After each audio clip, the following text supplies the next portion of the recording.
Hello friends, welcome to Management Study With channel. In today's module, we'll discuss about bureaucratic management. So friends, in the previous module, we have finished two classical approaches. Those are scientific management approach given by F.W. Taylor and administrative management approach given by Henry Fayol. In today's module, we'll discuss about bureaucratic management approach which was given by Max Weber. Introduction. Max Weber was a German sociologist. He observed that many organizations were managed on a personal family like basis. He felt the need for controlled regulations, particularly in large organizations where thousands of people are employed. He developed the theory of bureaucratic, which emphasizes a strictly defined hierarchy governed by clearly defined regulations and lines of authority.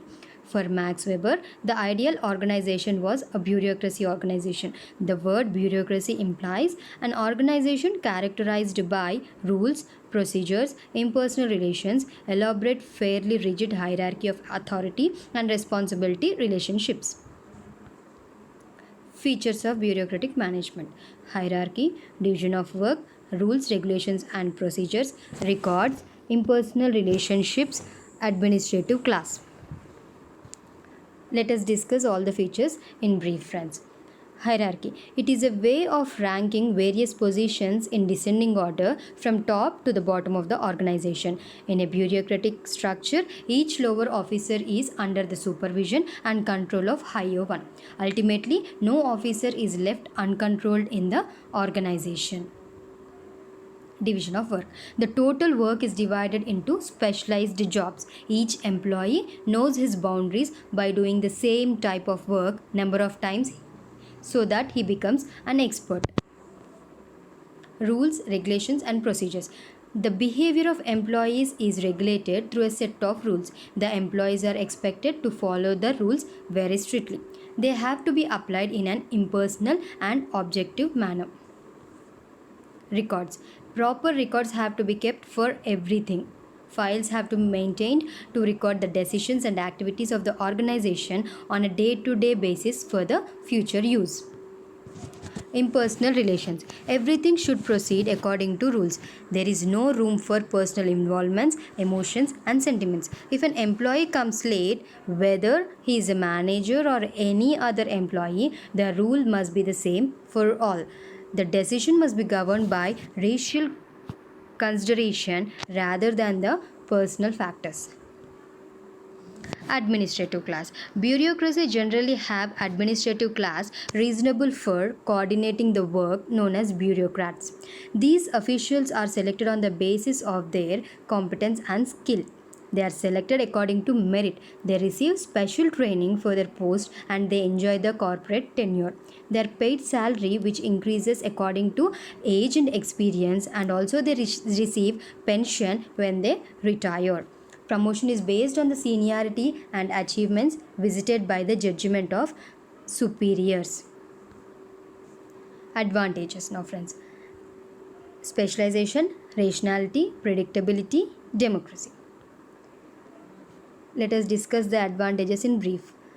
Specialization. It offers a basis for dividing the work. The organization is divided into different functional departments. People can specialize in their respective fields and show the improved performance.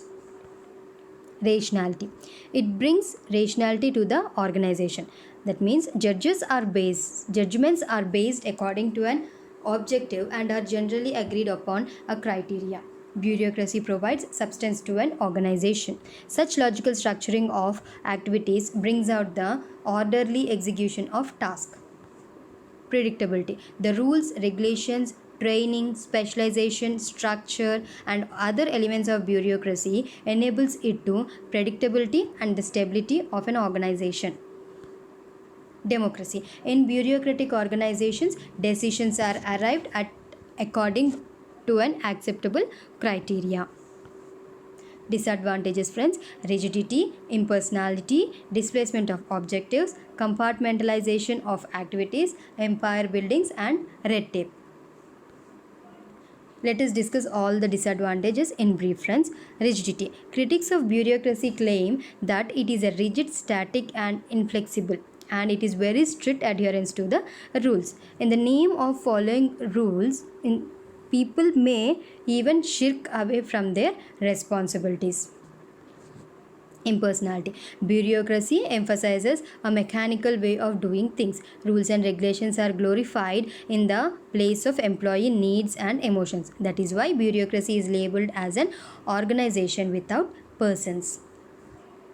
Displacement of objectives. As organizational procedures become more formalized, individuals are more specialized. May concentrate on their own finely tuned goals and forget that their goals are means for reaching the broader objectives of the organization. Empire buildings. Bureaucracy often turns managers into empire builders. They try to enhance their status and power by adding more people, more space, more physical facilities, whether they are required or not. Red tape. In bureaucracy, everything is recorded on paper, files through endless officials, resulting in unnecessary delays. Communication is reduced to a feasible walk, and members, while trying to adhere to rules and regulations. Bureaucracy leave nothing for original and innovative behavior. So that's all, friends, for today. Hope you all liked the video. Please like and subscribe the channel for more latest updates. Thank you, friends.